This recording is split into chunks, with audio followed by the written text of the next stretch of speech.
Welcome back to my channel. Hi everybody. I'm going for a bit of a late walk today, and it's been a very nice day, but I didn't accomplish much.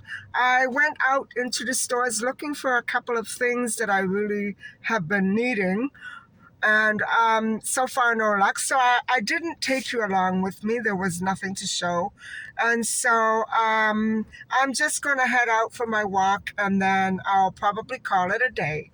I'll talk to you later.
Hi everybody, so here we are again. It hasn't been much of an eventful day for me today, but we're ready to start on the continuation of the Melanie disappearance. And so last time we left off that the police were not actually contacted until Monday, the 30th of September, because Melanie went missing early Sunday morning, September the 29th, 1996, as she walked home alone from a friend's house um, to her own house. So the thing is, I'm not sure I believe that story. And so we'll have to get into that a little later. But the thing is, there's a contradiction in this one article. It first states that the mom, Celine, uh, mistakenly thought that her daughter was just sleeping at a friend's house. And so, still, she was only 15 at the time.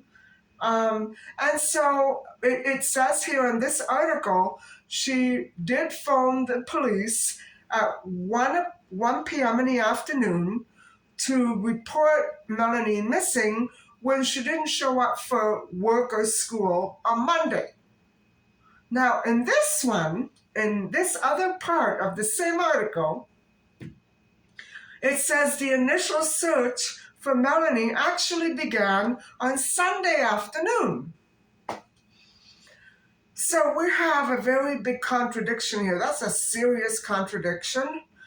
And it says that the search actually began around 2:30, Sunday, September 29th, in the afternoon. And they began to search the area around the Armstrong Street Bridge along the banks of the river there. So within hours of her being reported missing, police requested assistance from provincial OPP, provincial police, on the following day. So I'm not sure that I understand why the article is contradicting itself. I'm not sure.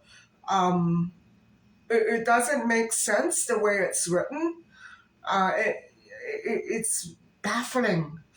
It's very baffling. And so I guess they received contradictory stories, and so they put them together. Very confusing for the person who has to narrate this case. But anyway, They sent out a helicopter from Sudbury, a police dog team from North Bay, and a search and rescue dog team from the Fire Marshal of Ontario. They were all dispatched to expand the search around Pine Avenue, which is on the map that I showed you, just close to the bridge and the river. And I don't know that she got that far. Anyway, so a psychic on Tuesday, October the 1st, there were helicopters searching the area, and a psychic with a history of helping police investigations also joined the search. And I'm not so sure I believe in that either. I know that happened, but you know what I'm saying?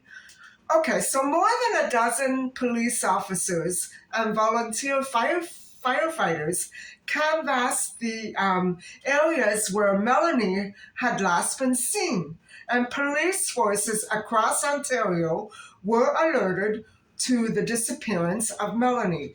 I guess her description was forwarded to them. Um, if you remember, it wasn't until 2014 when Tori Stafford went missing that the Amber Alert system really began to try to function, and not well at that. So there was no Amber Alert there. That's really sad. And so uh, the surveillance cameras along the route of Melanie's walk were all checked out, and more than a dozen police officers and volunteer firefighters were alerted to the disappearance, and they went door to door as well. And so no homes in the area were searched. Well, they probably wouldn't have been unless there was a reason, a tip of some kind. Police stated that they checked all the surveillance video taken along the street route that Melanie took that night before she vanished, as well as the visitor's log in the Wheel Inn Motel near Pine Avenue. Okay. So, two police officers were assigned to lead the investigation, and they were joined by two detectives from the OPP, Major Crimes Unit, in Orillia during the first week of October. All of the friends who were with Melanie the night of her disappearance were questioned by police. I hope that the girl that she went to the library with was also questioned, because some of that conversation was very revealing.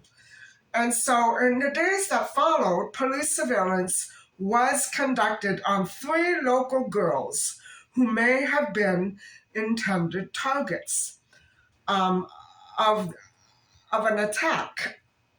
Okay, so what I'm gathering is that these girls were maybe of a more rowdy reputation, but they looked very much like Melanie. And Melanie indeed was very exotic looking, with her long braids and dark skin and very thin, tall, athletic build. And so these girls, other local teens, and an exotic dancer bore strong resemblances to Melanie, and were occasionally, in the later days, spotted by witnesses who didn't know and mistakenly reported them to police. They reported the sightings to police, but these girls were quite similar in appearance. And so it was all checked out, guys, and it wasn't Melanie. And so on the weekend of October the 6th, a week after Melanie disappeared, the Transport and Rescue Squadron performed training exercises in the area and also participated in that search. And so they were still actively searching. On Tuesday, October the 8th, an underwater search and rescue team began a 3-day search of the Wabi River, which is right by the Armstrong Bridge, um, uh, and of Lake Temiskaming through the day, though clay deposits in the river reduced they couldn't really see it very well. And so it must have been quite dirty. And so they were forced to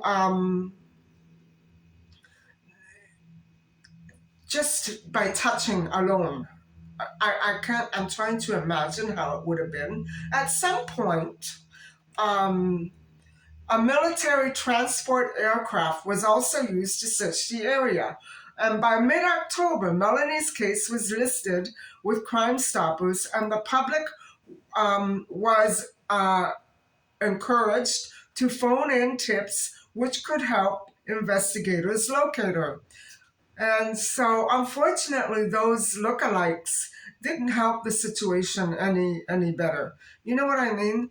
They maybe if somebody spotted her, I don't think anybody would have spotted her. But if somebody would have spotted her and maybe thought, oh well, it's not her, it's the other girls that look like her, that really could, put stress on a case. Anyway, search teams were really unable to find any signs at all indicating where Melanie had disappeared from or where she had disappeared to. And so I've already told you what I think may or could have happened. I'm not sure exactly what happened. And so officially, no evidence has ever been recovered in the case. It's a little like Madeline McCann's case. Though, according to Melanie's family, a single item may have been recovered by police on the first day of the search and never made public. And so OPP's statements to the media made it clear detectives believed she had no reason to leave the community and suspected foul play. I believe that. I don't think that Melanie had any plans to leave in the middle of the school year and her job. I don't think so. I think she met with trouble. And I don't know what the source of the problem could have been. Police never recovered any security footage from the Night Owl convenience store located 1 block away from the Pine Avenue residence. So I'm believing that she would have had to pass that convenience store in order to get to her house. Not a good walk, guys. Oh my goodness. I'm reeling inside thinking of even no matter what age you are, you have to be in a very, very safe environment in order to walk around that late at night. Um, no environment can be too safe at 1 a.m. in the morning. And so that's very puzzling that there was no footage at all of Melanie at the convenience store. It also supports my theory that she never made it to that point. She was probably trafficked immediately after either before leaving the house or after leaving the Pine Avenue house. You know what I'm saying? And so missing persons posters went up all over the city on billboards, and her picture was put up in her town and her surrounding communities. And some of these posters remained in place still as of 2020. And that's really awesome. And so others have since been replaced. So one particularly well-known billboard outside of the area depicts a photo of Melanie with the question, "You know what happened to me, so why don't you help?" That's creepy. And so Celine and other volunteers from her community, including one of the friends who were present on the night of the disappearance, Jay Denome, I already talked to you about him. Um, he distributed posters in the city and in the neighboring communities as far as Timmins, Ottawa, and Montreal. Melanie also wrote a letter to the publisher. Oh, not Melanie. Celine wrote a letter to the editor, um, published in a November issue of a newspaper, and sent information about Melanie to media companies in my city, which is very close by, in the hopes of keeping the attention on her case alive. I would have been desperate to do that. Child Find, a national charity dedicated to circulating information about missing children and on Melanie and her disappearance, um, they emphasized the importance of her uh, the way that she disappeared, just like out of the clear blue, she vanished, and so she that was still going on in December 1996. So Child Find was also involved. And guys, I really do think she was trafficked. I There's no evidence to support it, but anyway, 19 between 1997 and 1998. These are the details that are going to be described to you right now, and I think I'm going to just give myself a little break. I'll be right back.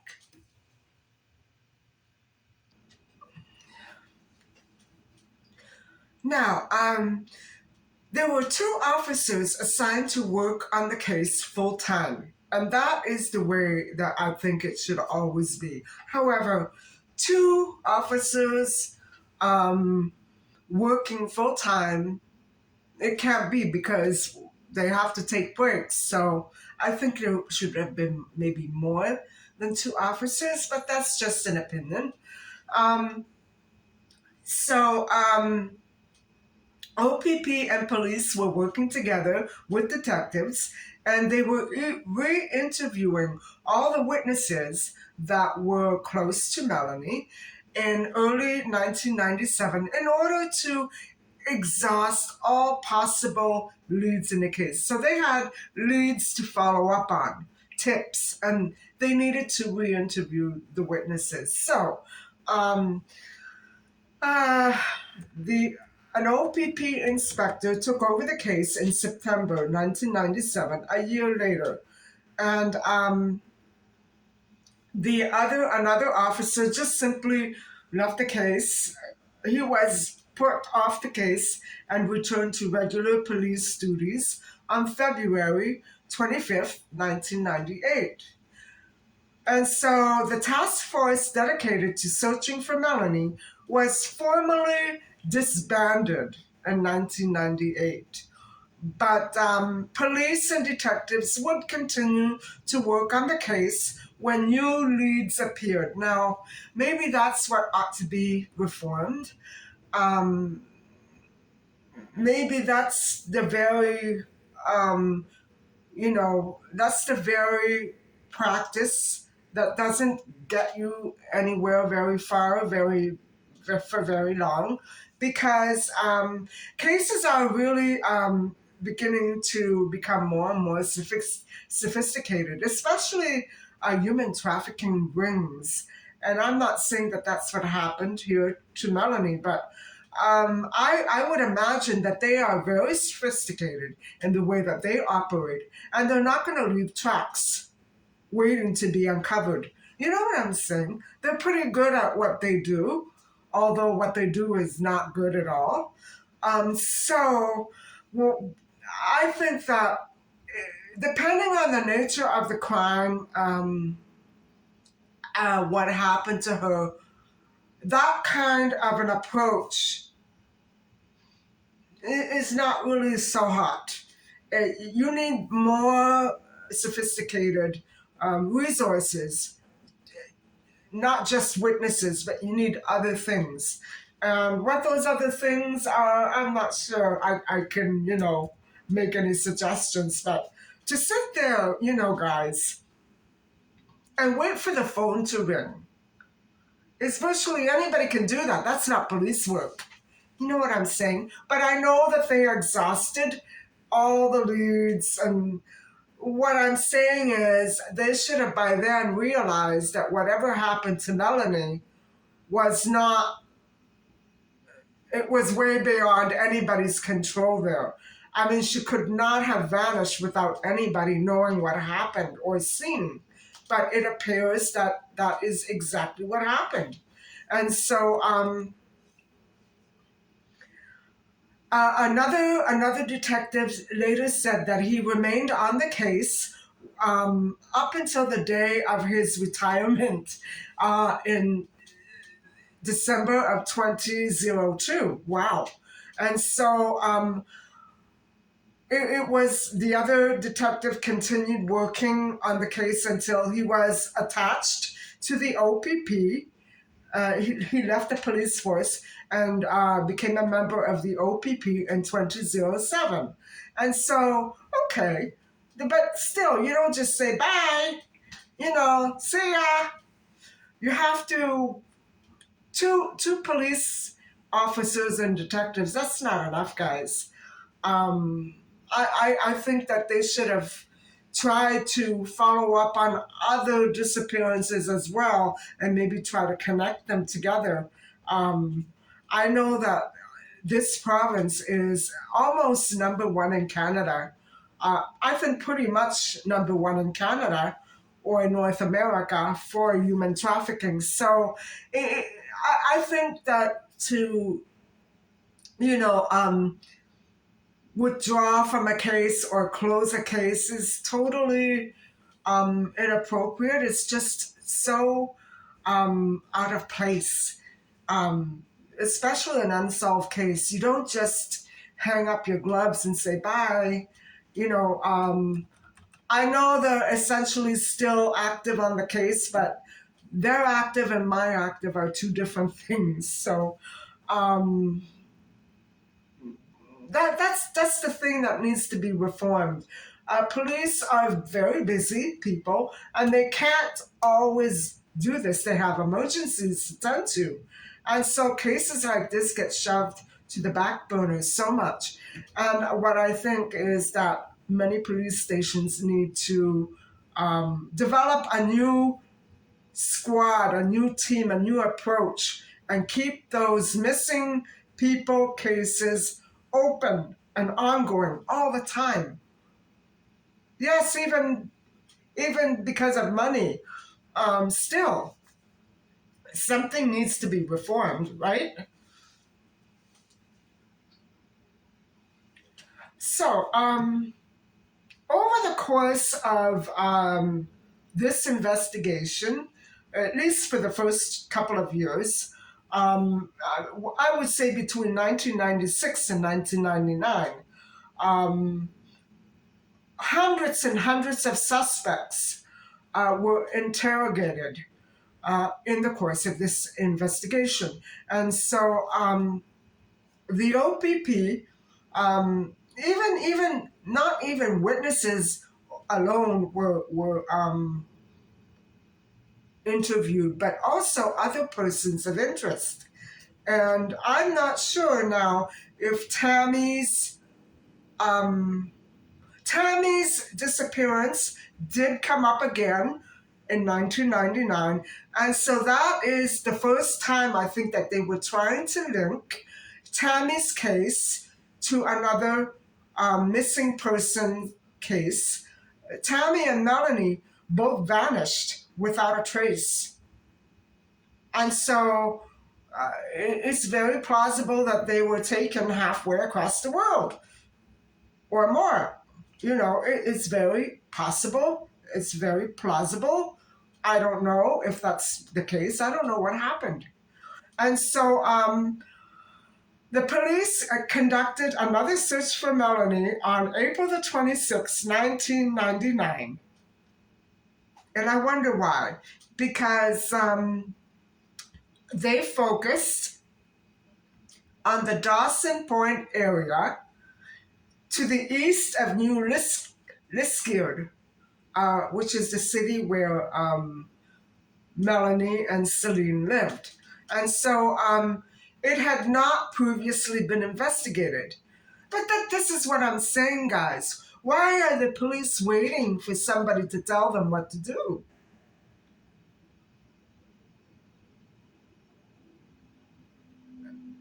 I could name a dozen dump sites, but they won't go and check them. So I'm wondering why they're operating like that. I'm just wondering. And so in the summer of 2000, police seized materials from the landfill in McGarry as part of the investigation. So they did take some debris from there. We don't know anything else.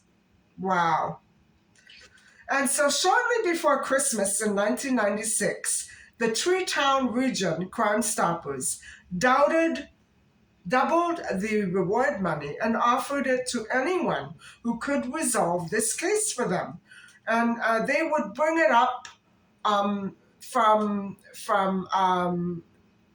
one amount up to $2,000, and then to in December 1998, the reward was again increased to $25,000. So it's not as though Melanie was cast away and forgotten and remained unloved.